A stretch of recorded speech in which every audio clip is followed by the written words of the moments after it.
리빌딩 템플 인 미 시리즈 6번째 시간, 늦은 비가 내리는 때라는 말씀의 제목으로 거룩하신 하나님의 말씀 선포하겠습니다. 늦은 비가 내리는 때. 여러분들 계절 중에 어떤 계절이 가장 좋으십니까? 가을이요? 네. 저는 개인적으로 여름은 좀 싫습니다. 이유는 비가 오기 때문이죠. 비가 올 때면 이렇게 비 때문에 젖는 그러한 것들이 너무나도 이렇게 불편하게 제게 느껴질 때가 많습니다. 그런데 이 계절의 원리라는 것들을 한번 좀 생각해 보면, 이 계절이라는 것이 제가 싫어하는 여름이 있으면 여름이 지나가면 또 추수의 계절 같은 풍성한 가을이 찾아오게 되어 있죠. 그리고 그런 풍성한 시간이 지나고 나면 그 뒤에 또 추위를 싫어하는 이들이 싫어하는 추운 날에 겨울이 옵니다. 그 겨울이 지나면 또 따뜻한 꽃피는 봄이 와요. 그죠? 이 사계절의 순환. 이 하나님의 백성들이 하나님이 만드신 천지 창조의 이 자연 속에 살아가며 우리가 매번 마주하게 되는 그 계절이라는 것들이 우리에게 순환적으로 돌아가고 있는데, 과연 우리는 이 시대를 살아가는 이 시대 속에서, 세상 속에서 하나님이 주시는 이 자연의 법칙 가운데 과연 그 자연의 현상 하나하나 속에서 우리는 과연 어떠한 것들을 마주하고 묵상하며 살고 있는지 한 번쯤은 좀 고민해 볼 듯 합니다. 제가 싫어하는 비이지만 비가 내리는 그것에도, 그 자연의 섭리 속에서도 분명 하나님의 담긴 주님의 섭리와 주님의 은혜와 주님의 뜻이 담겨 있음을 저는 믿습니다. 그리고 우리가 그러한 현상들을 마주할 때마다 우리 하나님은 어떠한 하나님이신지, 우리 하나님은 앞으로 우리가 살아가는 이 세상 속에서 우리가 마주하는 이 자연계의 현상들을 통해 우리는 어떻게 하나님의 말씀을 듣고 하나님을 음미하며 살아가야 하는지를 저는 오늘 이 스가랴서 10장 1절에서 12절까지의 말씀을 통해 함께 나누어 보고자 합니다. 오늘 이 시간 저와 여러분들에게 주시는 거룩한 주님의 말씀의 은혜 속에 하나님을 깊이 있게 경험하시는 저 여러분, 우리 모두가 되시기를 간절히 축복합니다. 오늘 우리에게 주신 말씀은 늦은 비가 내리는 때라는 그러한 말씀의 제목입니다. 오늘 말씀 1절이 이렇게 시작합니다. 봄비가 올 때에 여호와 곧 구름을 일게 하시는 여호와께 비를 구하라. 무리에게 소낙비를 내려서 밭의 채소를 각 사람에게 주시리라. 아멘. 봄비가 올 때에, 다른 말로 하면요, 이게 봄비가 내리는 그 시절에, 그때 이렇게 얘기할 수 있는 구절이에요. 그런데 여러분, 이러한 작은 자연현상 하나도 하나님이 결코 그냥 두시는 것이 아니다라는 것이죠. 여러분, 이스라엘이라는 나라에게는요, 비는 매우 중요했습니다. 우리는 뭐 비가 자주 오나요? 비라는 것을 쉽게 경험할 수 있어요. 지난주에도 비가 막 벼락 같은 비가 그 전주에도 쏟아졌었습니다. 그런데 이스라엘에게는 이 비라는 것이 굉장히 귀한 것이었어요. 이스라엘이라는 그 위치, 나라의 지리적인 위치를 이렇게 돌아다 보면 그곳에는 이 강수량이 매우 적습니다. 그리고 이 토질들도요, 그 석회암으로 되어져 있는 석회질의 그런 흙들이 되어져 있고, 그 집안 밑에는 사암으로 된 그런 집안층을 가지고 있어서 사실은 이 지하수를 끌어낸다라는 것 자체도 굉장히 어려웠어요. 비는 매우 귀했다라는 얘기죠. 물이 귀했어요. 그게 어떻게 단편적으로 알 수 있는가? 농경 사회의 그 목축 문화를 가지고 살았던 이스라엘 족속들, 우리가 창세기에서 들여다보면 다 우물을 팠어요, 그죠? 근데 우물 때문에 싸움박질도 났어요. 싸우기도 했습니다. 서로 우물을 뺏고 뺏는 이 족장사들의 이야기가 그들 안에 있었어요.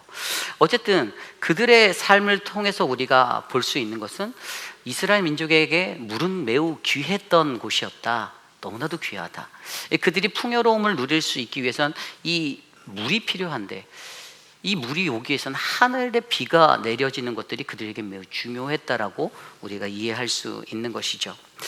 뭐 그들이 저수지도 파고 우물도 파고 뭐 여러 가지 것들로 그렇게 살았지만, 결국에 그들이 생존하기 위해서 풍요로운 농경사회의 것들을 채워가며 목축도 하고 농사도 짓고 하기 위해서 가장 중요했던 것은 하나님이 내려주시는 그 비를 바라볼 수밖에 없었던 그들의 삶의 환경이 바로 오늘 말씀에 새겨져 있는 그 배경, 백그라운드, 그 이야기의 배경이라는 것이죠. 그렇다면 오늘 우리가 이 땅에서 살아갈 때 그들에게는 그렇게 비가 중요했는데 하나님이 그들에게 어떻게 하셨습니까? 말씀에 들여다보면 하나님이 때에 따라서 내가 너희에게 이른 비를 주고 늦은 비를 주겠다라고 말씀하셨어요. 신명기 말씀에 보면 신명기 11장 14절 말씀에 여호와께서 너희 땅에 때를 맞추어 봄과 가을에 비를 내려주어 너희가 곡식과 새 포도주와 기름을 거두게 하실 것이라. 아멘. 하나님의 약속이 있었습니다. 하나님이 말씀하시는 약속은 너희가 살아갈 수 있게 너희가 거하는 그곳에 때 맞춰 내가 비를 내려줄게 라고 약속하여 주셨어요. 이른 비와 늦은 비를 주시겠다라고 말씀하셨습니다. 그리고 이제 그러한 비의 것들을 통해서 그들의 삶에 하나님이 곡식과 새 포도주의 풍성함들을 베풀어 주셨는데요. 그런데 오늘 우리가 읽은 말씀 속에서 우리에게 주시는 그 첫 번째 은혜는 바로 늦은 비가 내리는 때 이러한 자연상의 그 상황 속에서 그들이 우리가 무엇을 바라보아야 하는가? 첫 번째는 우리는 하나님의 은혜와 성령을 간구해야 한다는 것을 우리에게 말씀해 주시고 계십니다. 우리는 하나님의 은혜와 성령을 간구해야 한다. 자, 우선 이것들을 정확히 이해하기 위해서는 그 이스라엘에게 내렸던 이른 비가 무엇인지 늦은 비가 무엇인지를 생각해 봐야 돼요. 그런데 오늘 말씀은 분명히 봄비가 올 때라고 표현하고 있습니다. 여러분, 봄비는 이른 비일까요? 늦은 비일까요? 네, 그렇게 생각하실 거예요. 그런데 틀렸습니다. 봄비는 늦은 비예요. 이스라엘 역사에서 봄비는 늦은 비예요. 여러분들이 생각하시는 우리의 생각에서 이른 비는 봄비 맞아요. 근데 오늘 말씀 속의 봄비는 늦은 비입니다. 왜 그런가? 여러분, 추수기 때에 내리는 비가 늦은 비일 거라고 생각하잖아요. 가을에. 우리는 추수기가 가을이니까. 그런데 이스라엘의 사람들의 기후와 그들의 환경 속에서 여러분, 늦은 비가 내리는 이때는요, 그 이스라엘의 우기는 겨울이에요. 10월 달부터 3월 초까지 그때가 우기예요. 그리고 나서 그것이 끝나고 나서 그들이 추수와 수확을 하게 될 이 3월 달 후의 시간들, 그래서 3월 그 중순 이후에 내리는 3, 4월에 내리는 비를 이 사람들은 늦은 비라고 얘기하고 있어요. 왜냐하면 그때 하나님이 주신 소출을 거둬들여야 하는 이 추수를 위한 하나님이 이 늦은 비를 내려주신다가 그들의 일상생활의 사이클에 그러한 늦은 비였습니다. 아울러 반대로 9월 달하고 10월 달에는 이 파종을 위해서 하나님이 단비를 내리시는 이른 비가 내렸어요. 그래서 여러분, 이스라엘의 사람들의 문화 속에서 이른 비와 늦은 비의 시간적인 것을 우리와 거꾸로 생각하시면 되는 거예요. 굉장히 중요한 이야기입니다. 그런데 오늘은 봄비가 온다고 했으니까 이 비는 늦은 비예요. 아울러 이 봄비로 내리는 늦은 비는 어떤 시간 앞에 부어주시는 비입니까? 거둬들이는 소출의 어떤 결실을 거둬들이는 추수의 때에 이르기 전에 하나님이 그 소출을 더욱더 풍성하기 위해서 소낙비로 막 쏟아주시는 그런 비를 지금 봄비가 올 때라는 말씀으로 늦은 비 이렇게 표현되고 있는 것입니다. 그래서 오늘 이 늦은 비를 내려주시는데 그때 어떻게 하신다고 했어요? 여호와, 곧 구름을 일어나게 하시는 여호와, 그리고 그분에게 비를 구하라라고 말하는 거예요. 비를 구하래요. 비를 내려 주시옵소서라고 간구하고 기도하래요. 그리고 무리에게 소낙비를 내려서 그 밭의 소출, 채소와 각 사람에게 주시는 그것들이 풍성해질 수 있도록 기도하라라고 말씀하고 있습니다. 자, 그렇다면 이제 우리가 이 늦은 비가 어떠한 것인지 알았는데 이 늦은 비가 가지고 있는 어떤 성경적인 해석들을 한번 생각해 보아야 할 거예요. 이 늦은 비가 무엇인가? 첫 번째로 늦은 비는요, 성경에서 하나님의 은혜와 축복을 상징하고 있습니다. 하나님의 은혜와 축복을 상징하고 있어요. 이 봄비가 올 때 비를 구하는 것, 하나님께 이 비 가운데 기도하는 것은 하나님 우리에게 은혜 내려 주시옵소서, 주님 우리에게 축복하여 주시옵소서의 기도를 드리라는 의미예요. 여러분, 비가 그냥 구하지 않아도 자연히 내릴 수 있는 자연현상 아닙니까?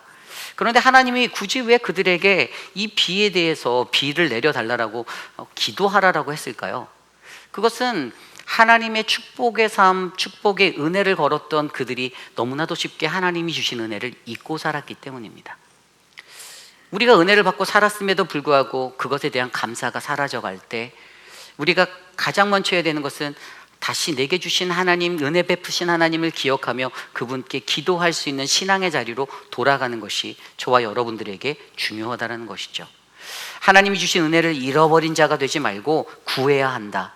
그때 우리가 하나님이 주시는 그 풍성함의 그 결실에 감사할 수 있고 또 감사할 수 있고 그것에 하나님을 더욱더 신뢰하고 의지하며 살아갈 수 있는 인생이 될 수 있다는 것에 대해서 설명해 주고 있습니다. 그리고 이 은혜와 축복의 이야기 다음에 또 다른 한 가지 해석, 두 번째 의미가 있는데, 영적으로 이것을 생각해 보면 이때 내리는 이 봄비는 바로 성경에서 이 비라는 이른 비와 늦은 비가 뜻하는 것은 바로 성령을 얘기하고 있어요. 성령을 부어달라고 기도하라는 거예요. 성령을 부어달라고. 아까 제가 말씀드렸잖아요. 늦은 비를 내린 후에 하나님이 추수의 은혜를 주시는데, 그 추수할 때가 많은, 이제 이것을 영적으로 들여다보는 거예요. 하나님 나라의 복음을 증거하고 이 땅 가운데 우리가 복음의 증인되어 살아가는데, 이제 추수할 때가 다다른 우리들, 마지막 때를 지나 우리가 추수할 때가 다다른, 계시록의 말씀에서도 7년 대환란이 지나고 하나님이 영적 대부흥의 추수기를 주신다라고 하셨거든요. 그러면 그것들을 눈앞에 둔 우리들이 추수할 때가 멀지 않은 이때에 내려지는 이 봄비를 통해 우리가 간구해야 되는 것은 하나님 우리에게 성령을 베풀어 주시옵소서라는 간구를 드려야 되는 것이죠. 성경에서 이것이 성령을 상징하는 이유가 무엇이냐? 아마 여러분들이 잘 알고 있을 거예요. 사도행전 2장에 보면은 이 오순절, 마가의 다락방의 그 오순절의 뜨거운 부흥의 영적 성령의 사건을 우리는 기억하고 있을 것입니다. 그런데 그때 어떠한 일들이 있었습니까? 그때 성경을 들여다보면 분명히 그때 사도행전 2장에는 이렇게 구절이 나와요. 예루살렘에 모인 사람들이 한 10일 동안 뜨겁게 기도를 했습니다. 기도를 할 때 그들이 모두 다 성령 충만을 받았다라고 성경이 기록하고 있어요. 성령 충만을 받았어요.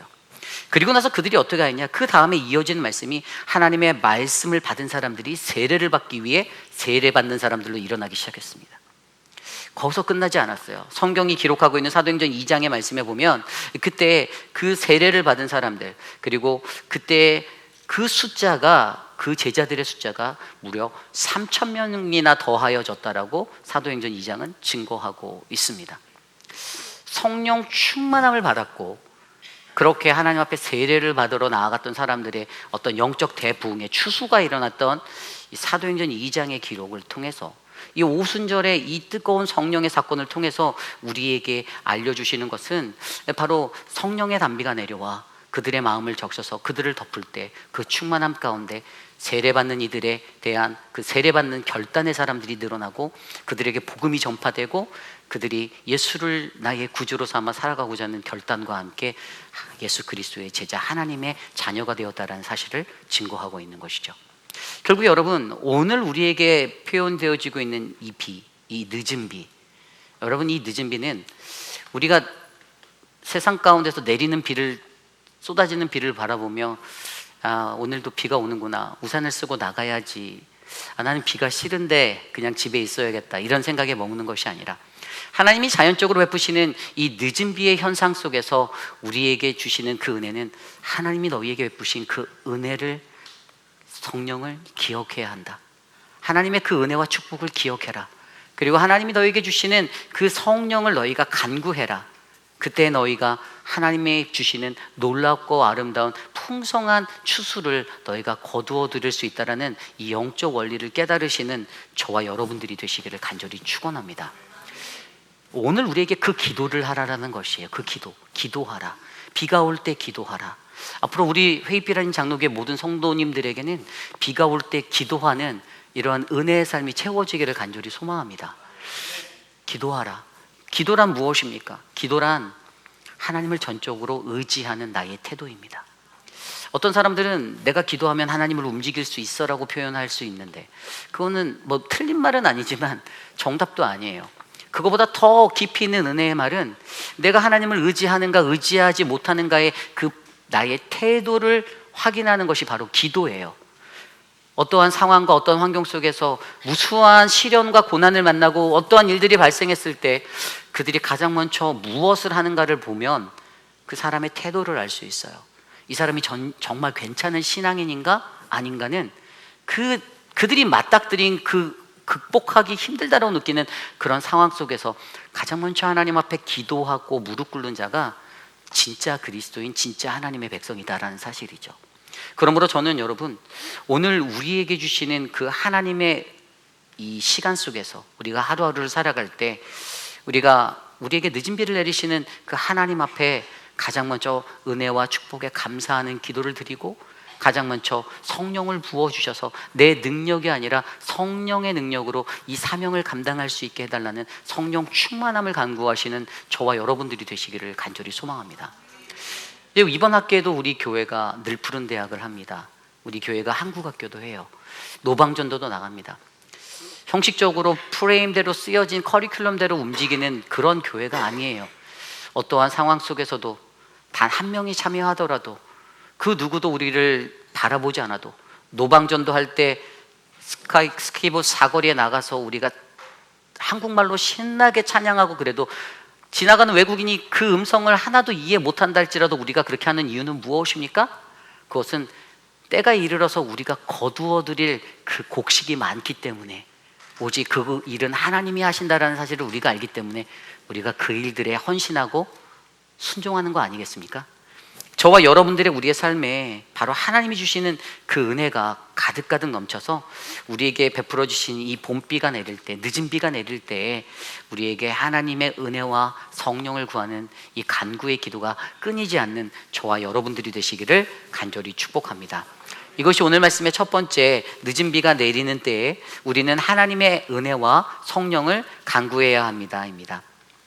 그렇다면 오늘 말씀의 마지막 두 번째는요, 늦은 비가 내리는 때에 오늘 우리에게 주신 두 번째 말씀은 우리는 예수 그리스도 안에서 채워지는 만족을 경험해야 합니다입니다.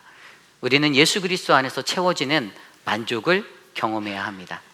오늘 말씀을 들여다보면 아까 1절 말씀이 하나님이 베풀어 주시는 은혜와 성령에 대해서 생각하게 만들었다면, 오늘 2절 이후에 나와 있는 12절까지의 말씀 속에서는 하나님의 그 이른비를 맞는 자들, 그리고 그 빛 속에 서 있는 사람들에게 비를 주시면 하나님이 이 비를 주실 때 베풀어 주시는 축복의 이야기들, 그리고 심판의 메시지들을 기록하고 있습니다. 2절 말씀에 보면요, 드라빔들은 허탄한 것을 말하며 복술자는 진실하지 않은 것을 보고 거짓 꿈을 말한즉 그 위로가 헛됨으로 백성들이 양같이 유리하며 목자가 없으므로 공고를 당하나니 내가 목자들에게 노를 바라며 내가 수렴소들을 벌하리라. 아멘. 이렇게 시작되고 있어요. 그런데 3절 말씀에 보면 내가라는 구절이 보이잖아요. 근데 여기에서 가장 먼저 우리가 이것을 이해하기 위해서 우리에게 한 가지 신앙적인 가치관을 정립시켜 주시는데, 그것이 뭐냐 하면 이 내가라는 단어를 통해서 우리에게 말해주고 있어요. 그 뒤에 말씀에도 보면요, 4절에도 그렇고 5절에도 그렇고 내가라는 구절로 6절부터 계속 나와요. 6절에도 보면은 내가 유다 족속을 경고히 하며 내가 그들을 긍휼히 여기고, 이렇게 해서 12절까지 내가 갑니다. 총 11번이 나와요. 6절부터 12절까지 10번, 그리고 앞서 보았던 3절에 한 번, 내가라는 단어가 11번이 나옵니다.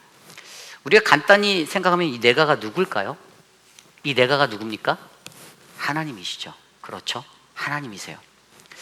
여기에서 내가는 하나님입니다.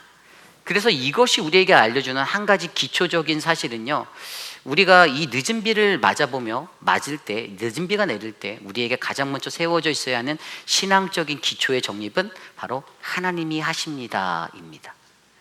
하나님이 하신다는 거예요. 그 모든 것을 하나님이 하신다라는 거예요. 우리가 내가 잘하는 사람들 보면 그 내가가 하나님이 안 되어 있고 그냥 내가 그렇게 되어 있는 사람들, 그런 사람들 보면은요, 거의 다 하나님에 대한 어떤 영광을 가리는 것보다 자기가 더 크게 느껴지는 사람들이 많이 있습니다. 그러니까 하나님께 영광을 돌리고 하나님께 나아가는 믿음의 사람이 되어야 하는데 내가 더 크게 느껴지는 거예요. 이 일은 내가 했고, 이 일은 내가 했고, 내가 세상에서 이런 사람이고, 나는 이 지역에서 이런 사람이었고, 나는 이런 역할을 하고 있고. 근데 여러분, 그거보다 더 근본적인 신앙인의 가장 기초가 뭐라고요? 내가는 하나님이 하십니다. 하나님이 하시는 거죠. 여러분 생각해 보십시오. 47년 동안 우리 교회가 이곳에 세워졌는데 우리 교회의 모든 걸음걸음을 인도하신 분은 누구십니까? 하나님. 여러분들도 하나님이라고 말하시잖아요. 우리 교회에 정원을 가꾸시는 분들이 계세요. 수고하시는 분들. 교회 화장실도 와서 청소하시는 분이 있습니다. 그것을 누가 했을까요? 하면 누가 했어요라고 말할 수 있지만 아마 그렇게 자원해서 봉사하시는 그 착하고 선하신 분들의 마음속에는 하나님이 하셨습니다라는 고백이 있을 거예요. 저는 그것을 믿습니다. 이 신앙의 기초가 이거예요. 근데 이 영적 원리를 잊고 살아가는 사람, 인지하지 않고 살아가는 사람은 항상 문제, 어려움, 공경, 인간관계 모든 거에서 다 부딪힙니다. 내가 했다라는 거예요. 내가 한다라는 거예요. 내가 있기 때문에 이게 된다라는 거예요. 그런데 하나님이 말씀하시는 거죠. 이 땅에 살아가는 피조물인 너희들이 행하는 그 모든 그 기초는 다 그 내가는 너희가 아니라 나야. 하나님이 하십니다. 여러분, 하나님이 하십니다라는 이 기초에서 하나님이 오늘 그들에게 어떤 은혜를 베푸시는가? 저는 이 하나님이 하십니다라는 이것은 어떤 결과론적인 표현을 나타내는 단어가 아니다라고 생각해요. 하나님이 하신다라는 이 단어는 결과론적인 표현이 아니라 우리의 신앙의 삶에 내가 어떠한 가치와 태도, 가치관을 가지고 살아가는가를 보여주는 그런 나타냄이다라고 봅니다. 그리스도인이라 불리는 하나님의 백성이라는 사람들이 어떠한 모습을 가지고 신앙생활을 하는가? 가장 첫 번째가 하나님이 하십니다.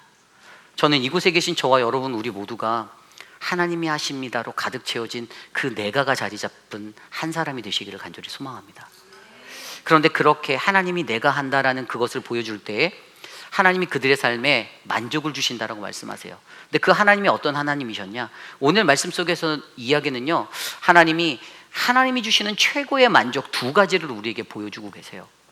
첫 번째 만족이 무엇이냐? 이것은 남유다 백성들을 통해서 보여주는 만족이었고요. 두 번째는 북이스라엘 백성들에게 베푸신 것을 통해서 보여주는 만족인데, 첫 번째 만족은 바로 견고하게 하신다라는 말씀입니다. 오늘 말씀 6절에 이렇게 나와요. 내가 유다 족속을 견고하게 하며. 아멘. 그런데 그 뒤에 나오는 요셉 족속을 구원할지다. 이거는 북이스라엘이에요. 요셉 족속이 북이스라엘 지파잖아요. 그리고 뒤에 나오는 에브라임도 북이스라엘 지파예요. 근데 하나님께서 내가 유다 족속을 견고하게 하며, 어떻게 견고하게 하셨나? 아까 읽었던 2절 말씀에 보면 드라빔, 허탄한 것을 믿는 사람들, 그들의 위로가 헛되었던 그 우상의 신을 섬겼던 자들, 그래서 그들 때문에 양같이 유린당하고 목자 없이 살아서 공고함을 당했던 이스라엘 백성들, 남유다의 백성들에 대해서 설명하고, 내가 그들에게 노를 바라여 내가 수렴소들을 벌해줄 거다라고 심판의 메시지를 전해주세요. 유린당했던 그들이 바벨론 속에서도 하나님의 은혜로 다시 돌아올 수 있었던 것은 하나님이 그들을 붙잡아 주시고 인도해 주셨기 때문입니다. 그리고 거기서 끝나지 않죠. 그 뒤에 3절 이후에 중반의 말씀에 보면 만군의 여호와가 그물이 곧 유다 족속을 돌보아라고 말하세요. 근데 여기서 우리가 한 가지 유념할 게 있는 게, 아까 수렴소들을 벌하리라, 그리고 지금 여기에 나와 있는 돌보아라는 히브리 단어가 같은 단어가 쓰였어요. 히브리어 파카드라고 제가 전에 설명드렸는데, 이 단어는 방문한다, 찾아간다라는 의미예요. 그런데 이 단어가 가지고 있는 양명성은, 하나님은 그들이 지은 죄에 대해서 벌하러 가시는, 찾아가시고 쫓아가시는 하나님, 그러나 반대로 하나님은 그들을 돌보시고 케어하시는 하나님도 되신다라는 양면적인 사실이 있는 거예요. 근데 우리가 이것을 바르게 이해해야 되죠. 하나님의 이 파카드와 같은 이 히브리 단어가 갖고 있는 벌하다, 돌보다의 하나님의 그 속성을 모르는 사람들은 조금 내가 듣기 싫은 말을 들었을 때 하나님이 나를 공격하네, 이제 이렇게 초점을 맞추고 가는 사람인 거예요. 신앙적으로 정립이 안 된 거죠. 그런데 신앙적으로 하나님 중심으로 하나님이 하십니다로 정립이 된 자가 그러한 은혜의 말씀을 들으면, 그 말씀이 아무리 좌우의 날이선 검과 같이 날카로운 말씀이어도 하나님이 나를 돌보아 주시는구나, 내가 죄를 짓지 않게 하기 위해서 하나님이 나를 방어 쳐주시는구나라고 생각하는 그 인생이 될 수 있다는 것을 알려주는 거예요. 그런데 남유다에게 어떻게 했다고요? 그런 남유다 족속을 돌보아 그들을 전쟁의 준마와 같게 하셨다. 모퉁이 돌이 그에게서, 말뚝이 그에게서, 싸우는 활이 그에게서, 권세 잡은 자가 다 일제히 그에게서 나와서 싸울 때에 용사같이 거리의 진흙 중에 원수를 밟을 것이라. 여호와가 그들과 함께한즉 그들이 싸워 말탄 자들을 부끄럽게 하리라. 아멘. 이 첫 번째 견고하게 하며를 통해 이 외적으로 채워주는 만족에 대해서 우리에게 설명해 주시는 거예요. 너희가 나를 의지하면, 너희가 나를 따르면 내가 너희를 견고히 할 것인데, 너희들의 외세에 너희를 억압하는 사람들, 너희를 힘들게 했던 대적들, 그 모든 것들에서 너희가 승리자가 되게 만들어 주겠어라고 말씀해 주시는 거죠. 6절에도 유다 족속을 경고히 하며 12절 말씀에도 그들로 나 여호와를 의지하여 견고하게 하며, 이 견고하게 하다, 결국에 내가 하나님을 의지하는가 의지하지 않는가에 대한 것에 대해서 조명해 보면서 너희가 나를 의지할 때 내가 너희에게 외적인 만족을 줄게. 그 만족은 바로 I will strength, 내가 너를 강하게 할 거야, 견고하게 할 거야. 가바르라고 쓰인 이 strength는 이 강하다, 이 우세하다, 굳건하게 하다, 만들어서 가신다라는 의미인데, 그가 우리를 굳건하게 세워주신다라는 것이죠. 결국에 이것에 대한 결론은 무엇입니까? 우리가 강하게 되려면 우리가 하나님을 의지해야 된다. 우리가 견고하게 되려면 우리는 오직 하나님만 의지하게 되면 하나님이 하십니다. 주님이 하십니다. 그러면 그때 하나님께서는 우리를 모퉁이돌로, 말뚝으로, 싸우는 활이 되게, 권세 잡은 자가 되게 만들어 주신다라고 설명해 주고 계시는 거예요. 굉장히 중요한 원리입니다. 여러분, 하나님을 믿을 때 하나님께서 우리가 그러한 승리자가 될 수 있도록 우리를 세워주신다라는 이 말을 저와 여러분들이 믿어주셔야 돼요. 견고해질 수 있다라는 이것을 우리가 품으셔야만 합니다. 하나님을 더욱더 깊이 있게 믿어서 결국에 그것 안에서 만족을 하는 거예요. 이 외적 만족을 느끼는 거예요. 대적들이 나를 공격하지 못하게, 나를 공격해도 내가 흔들리지 않게, 내가 잘 지켜낼 수 있게 하나님이 그러한 하나님이 되어서 우리에게 말씀해 주신다라고 설명해 주고 있어요. 그래서 아까 4절 이후에 나왔던 대로 모퉁이돌도 그에게서, 그에게서, 그에게서, 다 그에게서. 그가 누굽니까? 하나님이에요. 여기서 그에게서라고 사용된 이 히브리 단어 후라는 단어가 3인칭 남성 단수예요. 하나님을 표현하는 거예요. 하나님, 한 분이신 하나님, 유일하신 오직 한 분 하나님, 그분을 말하는데, 우리가 그분을 신뢰하면 저와 여러분들이 우리가 그를 의지하는 것 때문에 모퉁이돌의 사람이 되는 거예요. 그리고 우리가 말뚝이 되는 거예요. 그리고 우리가 싸우는 활이 되고 권세 잡은 자가 되는 것입니다. 믿는 이의 권세는 바로 그러한 자리에서 나오는 것입니다. 믿는 이들은 그러한 만족을 느끼며 살아갈 수 있는 자들이 되는 거예요. 중요한 것은 내가 하나님을 믿느냐 믿지 않느냐, 내가 하나님을 의지하는가 의지하지 않는가, 여기에 달려있다는 것입니다. 그리고 두 번째로 우리에게 보여주는 두 번째 만족의 원리는 이 내적 만족의 원리를 나타내주고 있는 북이스라엘의 이야기들에서 우리는 설명을 찾아볼 수가 있어요. 아까 6절 후반부에 보면 요셉 족속을 구원할지라 내가 그들을 긍휼히 여김으로 그들이 돌아오게 하리라. 그들은 내가 내어버린 일이 없음같이 되리라. 나는 그들의 하나님 여호와라. 내가 그들에게 들으리라. 그리고 7절에 에브라임이 용사 같아서 포도주를 마심같이 마음이 즐거울 것이요 그들의 자손은 보고 기뻐하며 여호와로 말미암아 마음에 즐거워하리라. 아멘. 두 번째로 우리에게 말씀하시는 이 만족은 이 우리에게 주시는 그 귀한 그 마음의 즐거움을 주시겠다라는 표현으로 접근하고 있어요. 그런데 이 부분을 제가 아까 말씀드렸죠. 이것은 북이스라엘을 하나님의 표현이었어요. 요셉 족속을 구원할지라. 요셉이라는 그 사람이 당했던 고난 속에서 그를 건져주셨던 하나님의 은혜처럼 요셉 지파, 북이스라엘의 이 요셉 지파를 하나님이 아수르의 손에서 건져주시겠다라고 이야기하시는 겁니다. 그런데 그가 뭐라고 말합니까? 그냥 말하는 것이 아니죠. 하나님의 긍휼이라는 것을 보여줘요. 하나님의 긍휼이 무엇입니까? 여러분, 우리는 일반적으로 무엇이 불쌍해 보인다, 동정심이 일어난다, 감정적으로 요동치면 이것을 긍휼이라 표현해요. 물론 그 말도 맞습니다. 그런데 하나님의 긍휼은 조금은 달라요. 하나님의 긍휼은 무엇인가? 그것은 그 하나님의 긍휼을 이해하려면 그 출발점이 죄라는 선상에서 출발해야 되는 거예요. 우리 인간이, 하나님이 너무나도 사랑하는 우리 인간이 죄에 빠져 있어서, 죄에서 허우적거리고 있어서, 너무나도 연약해 보여서 하나님이 그들을 건져내 주시고 회복해 주시기 위해서 하나님이 그분의 마음을 쏟는 것이 바로 하나님의 긍휼이에요. 인간적인 생각으로 갖고 있는 동정심이라고 느낄 수도 있지만 달라요. 왜냐하면 하나님의 목적은 단순히 우리를 그냥 불쌍하게 여기는 감정적인 놀이가 아니라 이것은 바로 저와 여러분들을 죄로부터 건져내기 위한 구원의 목적을 두고 있는 것이기 때문에 다른 거예요. 그것이 구원이에요. 하나님이 그들을 건져주시겠다라고 말합니다. 내가 너희를 긍휼히 여겨서 내가 너무나도 너희를 긍휼히 여겨서 내가 너희들의 회복을 내 목적에 두고 있는데 너희들이 회복해야 돼. 그러니까 내가 너희를 혼내는 게 내 목적이 아니야. 내가 이렇게 너희에게 아픈 말을 하고 너희가 가슴 쓰리는 이 이야기를 던지는 것은 너희들이 다시 내게로 돌아오라고 내가 목 놓아 외치는 거야 라는 그 하나님의 긍휼하심을 우리가 이해해야 한다는 거죠. 그리고 두 번째로 하나님의 긍휼하심은 거기에 더해서 뭐라고요? 내가 그들의 하나님 여호와가 된다. 나는 너희를 버리지 않아. 내가 너희를 들어줄게. 여러분, 사람이 감정적으로 가장 실망이 되고 좌절이 되는 인간적인 관계의 문제는 내가 홀로 남았을 때라고, 내가 버림받았다라고 느낄 때예요. 공동체에서 대부분 이런 현상들이 많이 일어나죠. 어떤 사람들의 관계 속에서, 그룹 안에서 내가 그 그룹에 끼지 못할 때 피해의식을 느끼는 그 마음 중에, 나를 덮는 마음 중에 하나가 내가 버림받았네, 나는 친구가 없네, 저 사람들이 날 원하지 않네, 저 그룹은 나를 원하지 않네 라는 이 심리적인 것들이 사람에게 굉장히 큰 데미지를 주거든요. 그런데 하나님이 그들에게 말씀하셨잖아요. 내 너를 버리지 않아 라고 말하셨어요. 나는 너희를 절대 버리지 않을 거야. 나는 내버린 일이 없어. 너희를 내가 버린 적이 없어. 안 버리셨다는 거예요. 혼은 내셨지만, 심판은 하셨지만 버린 게 아니라는 거예요. 그러면서 내가 그들에게 들으려, 난 여전히 너희에게 귀 기울이고 있어, 나 여전히 너희를 보고 있어 라고 말씀해 주시는 거잖아요. 결국에 이것을 통해서 우리에게 하나님 말씀하시는 것은 무엇입니까? 나에게 돌아와라, 회복의 메시지를 선포하시는 거죠.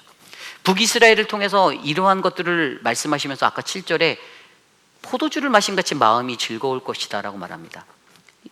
Their heart shall be glad라고 말했어요. 너무나도 하나님이 마음에 평안을 주시겠다고 말하는 거예요. 이 마음의 즐거움이라는 게 그냥 우리가 문자적으로 느껴지는 내가 단순히 포도주 마신 것 같이 기분 좋은 감정? 아니에요. 그것 이상의 것이에요. 이것은 바로 우리의 내면 속에 평안함을 주시겠다라는 하나님의 약속인 거예요. 마음이 평안해질 수 있는 참된 기쁨을 주시겠다라는 거예요. 하나님과의 깊은 관계 속에서만 만들어낼 수 있는 그 참 평안을 우리에게 부어주시겠다라는 거예요. 하나님으로부터 얻을 수 있는 영적인 즐거움이 바로 우리들의 삶 가운데 던져질 거라는 것을 말씀해 주고 있습니다. 이것을 바로 마음의 즐거움이에요. 마음의 즐거움을 무엇이라고 표현합니까? 성경에 들여다보면 잠언 말씀에 잠언 17장 22절에 마음의 즐거움은 양약과 같다라고 말씀하십니다. 만병통치약이에요. 마음의 즐거움, 하나님으로부터 오는 그 참 평안의 그 마음의 즐거움이 있으면 우리는 모든 것들이 회복할 수 있는 치료를 얻을 수 있다라고 설명하고 있어요. 잠언에서 또 말해요. 잠언 15장 13절, 마음의 즐거움은 얼굴을 빛나게 하여도 마음의 근심은 심령을 상하게 하느니라. 마음의 즐거움이 있으면 우리 얼굴이 빛날 수 있대요. 왜죠? 참된 평화가 있기 때문입니다. 근데 이 마음의 즐거움이라는 참된 기쁨과 참된 평화를 우리에게 주신다라고 얘기하시면서 너희들의 내면에 만족을 느끼게 해줄게, 이것에 대해서 얘기해 주시는 거예요. 우리가 어디에서 내면의 만족을 얻습니까? 일반적으로 많은 사람들은 자신이 원하는 대로 일이 되었을 때, 내가 뜻하는 대로 그 일들이 될 때 만족을 느껴요. 교회 생활, 신앙생활 할 때든지 사회생활을 할 때든지 내 맘대로 돼야지 이게 좀 마음이 편하고 평안을 느끼는 사람들의 연약함이 있어요. 연약함이에요. 그런데 우리 하나님의 백성들이 이 땅을 살아갈 때 정말로 깨달아 알아야 하는 것은, 우리가 원하는 것들이 때로는 안 된다 할지라도, 이루어지지 않는다 할지라도, 그리고 때로는 들어진다 할지라도, 이 모든 것들에 있어서 오직 만족은 내가 믿는 하나님 예수 그리스도에서 만족을 느끼는 그 신앙의 훈련을 우리가 배워야 한다는 사실입니다. 결국에 오늘 우리에게 말씀하시는 것은 이 남유다가 가졌던 이 견고함, 가질 수 있었던 견고함을 보여줄 때, 너희가 나를 의지하면 내가 너희를 견고하게 해줄게. 외적 만족, 대적들이 너희를 치지 못하고 너희들을 공격하지 못하고 너희들이 오히려 그들을 밟을 수 있고 그들을 뿌리칠 수 있는, 그들을 부끄럽게 하는 그 능력을 너희에게 내가 베풀어 줄게. 그리고 내면적으로 북이스라엘의 그 마음의 즐거움을 통하여서 단순히 우리의 기분을 좋게 만드는 알코올과 같은 그런 역할이 아니라, 정말로 너희가 믿는 하나님 그 예수 그리스도와 함께 동행할 때 너희들 내면에서 터져 나오는 그 즐거움, 그 은혜의 현장, 그것들을 너희에게 만족으로 내가 선물하여 줄게라는 이 메시지를 우리에게 말씀해 주고 있다는 사실입니다. 그리고 여러분, 이것이 어디입니까? 바로 그리스도 안에서 이것들이 채워지는 것이죠. 저와 여러분들이 믿는 그리스도, 여러분들이 정말로 그리스도를, 예수 그리스도를 나의 주, 나의 하나님으로 올바르게 믿는다라면 신앙생활하며 세상에서 살아가며 내 뜻대로 안 될 때도 감사할 수 있고 하나님께 순종할 수 있는 멋진 신앙인이 될 거라고 저는 믿습니다. 그런데 그 예수 그리스도가 내 안에 없는 거예요. 가짜예요, 가짜. 예수님은 안 계시고 여기에 내 이름 석자 새기고 싶은 그 마음 때문에 사람들과 부딪히고 관계와 이해관계 속에서도 헷갈리고. 그런데 분명히 하나님이 말씀에서 우리에게 선포해 주시잖아요. 늦은 비가 내리는 그때 우리가 무엇을 발견해야 하는가? 그 비를 맞으며 예수 그리스도 안에서 내가 채워지는 만족을 경험하기 원한다. 내가 하나님 중심, 말씀 중심으로 살아서 그분이 나의 기반이 돼서 어떤 결과론적인 표현이 아니라 내 신앙의 올바른 태도를 내가 잘 자리 잡아서 내가 남유다에게 주셨던 이 견고함의 승리, 그리고 북이스라엘에게 주셨던 마음의 즐거움을 통해서 내가 하나님의 은혜를 누리고 살아가야겠다라는 그 믿음의 성장이 저는 이곳에 계신 저와 여러분, 우리들 모두에게 넘쳐나기를 간절히 소망합니다. 여러분, 세상의 것들로 만족하려는 그 욕심 버리시기 바랍니다. 예수님만 있으면 됩니다. 때로는 그래도 내 와이프까지는 좀 있어야겠는데 라고 생각하는 착한 남편들도 계시지만 동의해요. 맞아요. 그런데 예수님이면 충분합니다. 예수님 한 분이면 우리가 이 세상에서 돈이 있든 없든 감사할 수 있고 행복할 수 있고 또 그것 때문에 평화를 누릴 수가 있어요.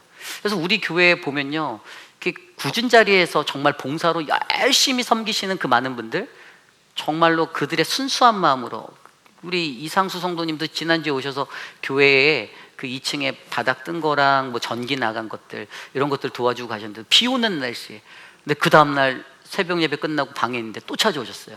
왜 오셨나요? 했더니 잘 됐는지 확인하러 또 오셨대요. 정말 어떤 걸 바라고 오신 게 아니에요. 그래서 저분이 기술이 좋으니까 옆에서 제가 이랬어요. 저 좀 가르쳐 주시면 안 돼요? 이랬더니 목사님 이런 거 배울 생각하지 마세요. 이러시는 거예요. 감동 먹었어요. 그래서 하나님의 존전에 내가 섬기고자 하는 자원함이 있는 그 따뜻한 마음, 저는 그러한 은혜가 우리 회빛비라는 장로교에 넘쳐나기를 간절히 소망합니다. 하나님은 우리를 너무나도 사랑하세요. 그리고 하나님이 우리에게 내리시는 이 늦은 비를 통해 하나님은 예수 그리스도 안에서 채워지는 만족이 너희에게 있다라고 말씀하십니다.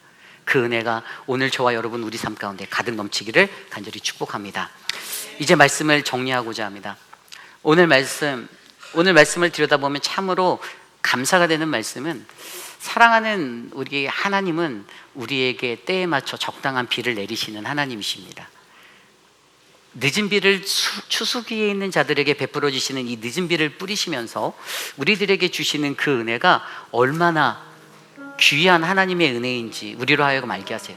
그런데 쏟아지는 그 늦은 비를 바라보며 우리가 무엇을 생각해야 하는가? 오늘 말씀에서 들여다본 것처럼 지금까지 애굽을 인도하고 이스라엘을 인도했던 그 하나님, 그분은 우리에게 은혜가 되시는 하나님이시고 그분은 우리를 축복하시는 하나님이었는데, 내가 세상 속에 바쁘게 살다 보니 그것을 까먹네, 내가 그것을 망각하네, 잊어버렸네, 어느새 내 속에 사라진 감사가 없었네, 내가 위급하고 내가 정말 절망적일 때 그 위기에서 나를 건져주셨던 하나님이 있었는데, 그러면 그 은혜를 감사하고 내가 주님 어떻게 섬겨드릴까요? 내가 하나님 어떻게 해야 될까요? 그 믿음으로 살아가는 바른 신앙인이 되어야 하는데, 여전히 세상 속에서는 세상의 한 사람으로 내가 원하는 나의 만족과 유익을 위해 살아가는 나를 안타깝게 바라보시는 하나님을 우리가 기억하며, 하나님, 이 늦은 빛 속에서 나는 하나님의 은혜와 그분의 성령을 내가 간구합니다. 성령 충만하게 하시고 성령으로 부흥하게 하시고 마지막 때를 위하여, 그 추수할 때를 위하여 내가 예비될 수 있도록 나를 만져주세요. 또한 예수 그리스도 안에서 채워지는 만족을 내가 느끼기 원합니다. 여태까지 내 인생이 내가의 나의 이름 석자를 새기며 살았던 그 중심에 나의 이름을 놓았던 인생이라면, 하나님, 내가 이거 너무나도 잘못 살았습니다. 내가 너무나도 창피해요. 부끄러워요. 내 이름 석자 기억되지 않아도, 남지 않아도 내 안에 계신 살아계신 예수 그리스도가 나를 덮고 나를 인도하시고 나를 충만케 하시면, 주님, 나는 나의 대적들 가운데서 나를 견고케 하실 하나님, 내가 의지할 때에 나를 승리케 하시는 그 하나님을 내가 경험하고, 나의 인생의 내면에서 내가 마음의 즐거움으로 참된 평화를 얻어 주님 안에서 하나님 감사합니다, 주님 고맙습니다라고 고백할 수 있는 그 인생이 나는 내가 될 수 있습니다. 사도 바울이 이렇게 고백했어요. 고린도 후서 3장 4절 5절 말씀에 우리가 그리스도로 말미암아 하나님을 향하여 이같이 확신하였나니 우리가 무슨 일이든지 우리에게 난 것 같이 스스로 만족할 것이 아니라 우리의 만족은 오직 하나님으로부터 나느니라. 아멘. 나 때문에 내가 만족하고 이 스스로의 만족에 감동받고 살아가는 인생이 아니라 내게 때에 맞춰 적당한 비를 내리시는 이른 비와 늦은 비를 뿌리시며 그 비를 주시는 하나님 때문에 주님 내가 오늘 감사합니다. 내가 오늘 주님 앞에 그 인생이 되어서 살 수 있어서 감사하고 앞으로도 나에게 내려주시는 그 계절의 시간 속에 봄, 여름, 가을, 겨울 고난과 아픔과 시련의 시간을 지나고 새싹이 돋는 봄을 맞고 추수할 가을을 맞이할 그때에도 하나님은 여전히 내게 이른 비를 주시고 늦은 비를 내리신 하나님, 나의 기도가 끊이지 않게 하셔서 내 삶에 그 비가 끊어지지 않게 하여 주시옵소서라고 간구하는 그러한 우리들이 되시기를 간절히 축복합니다. 그러한 마음으로 오늘 이 시간에 우리에게 주시는 이 말씀을 붙잡고 함께 모두 일어나 찬양하기 원하는데요, 우리 비 준비하시니 함께 이 찬양 드리며 나아가겠습니다. 우리 주는 위대하며 우리 주는 위대하며 능력이 많으시도다. 그의 지혜는 긍하며 인자는 영원하도다.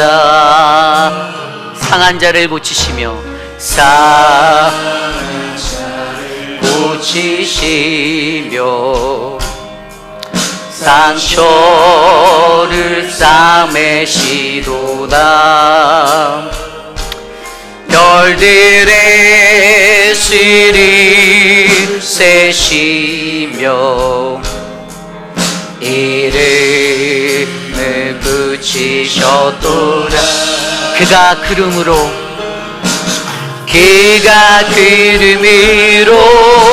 하늘을 덮으시고 땅을 위하여 비 준비하시니 예루살렘아 여호와를 찬송할지어다. 내 하나님을 감사함으로 주 앞에 나가며 주 임재 앞에 우리 다시 한번 고백합시다. 우리 주는 위대하며 우리 주는 능력이 많으시도다. 그의 지혜 무궁하며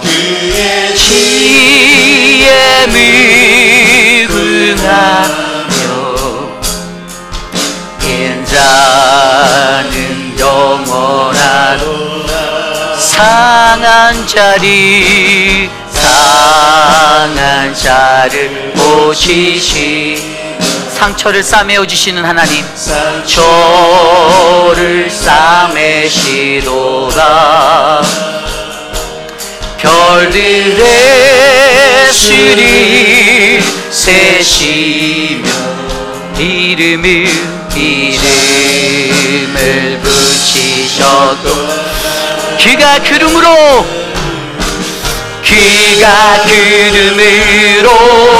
하늘을 덮으시며 땅을 위하여 그가 구름으로 하늘을 덮으시고 그가 구름으로 하늘을 덮으시고 땅을 위하여 비 준비하시니 예루살렘아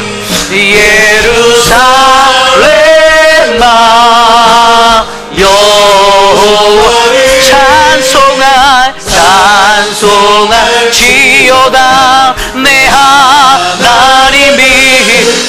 감사함으로 그 앞에 나가며 그 앞에 나 주임제 앞에요 예루살렘아 여호와를 찬송할지어다 예루살렘아 여호와를 찬송할지어다 내 하나님을 감사함으로 그 앞에 나가며 주임제 우리 두 손 높이 들고 마지막으로 고백합시다. 예루살렘아 예루살렘아 여호와를 찬송할지어다 내 하나님을 감사함으로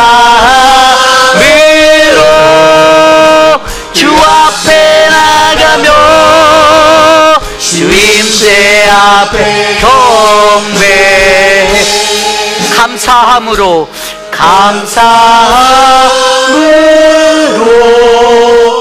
그 앞에 나가며 주임새 앞에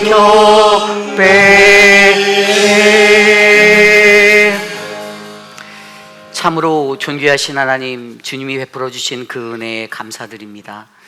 하나님 그냥 하늘에서 비가 내리면 그냥 자연적으로 내리는 자연의 법칙 같다라고 생각했던 그 빛 속에도 하나님의 인도하심과 보호하심과 하나님의 축복과 은혜가 담겨져 있는데 하나님 늦은 비를 맞이하는 거룩한 하나님의 백성들의 삶에는 쏟아지는 그 늦은 비를 바라보며 하나님 우리에게 은혜와 축복을 더하여 주시고 하나님 우리를 더욱더 거룩한 하나님의 백성으로 살아갈 수 있는 그 하나님의 견고한 만족함을 달라라고 간구할 수 있는 우리 모두가 되기를 간절히 소망합니다. 하나님이 우리에게 계셔서 우리가 믿는 예수 그리스도를 통하여 하나님 우리를 구원하신 그 하나님의 은혜가 오늘 이 시대를 살아가는 우리 모두에게 하나님의 축복과 은혜의 역사가 될 수 있도록 하나님 함께하여 주시옵소서. 사랑의 주님, 육신의 연약함 가운데 거하시는 많은 분들, 사랑하는 최영화 집사님의 눈 수술을 잘 마치게 하여 주시고 또한 10월 달에 있게 될 나머지 눈 수술에도 하나님 함께 하셔서 우리 최영화 집사님의 건강이 더욱더 하나님을 찬양하고 예배하기에 아름다운 모습으로 쓰임받는 주님의 귀한 도구가 되게 하여 주시옵소서. 사랑하는 우리 은혜 사랑방 구역을 통해서 오늘도 귀한 애찬을 준비해 주셨는데 은혜 사랑방을 이끄는 김현경 목사님과 섬김으로 따스한 마음으로 섬겨주시는 우리 이수옥 권사님과 모든 사랑방 구성원들의 삶 가운데 하나님의 은혜가 충만하도록 도와주시고 하나님의 복을 내리워 주시옵소서.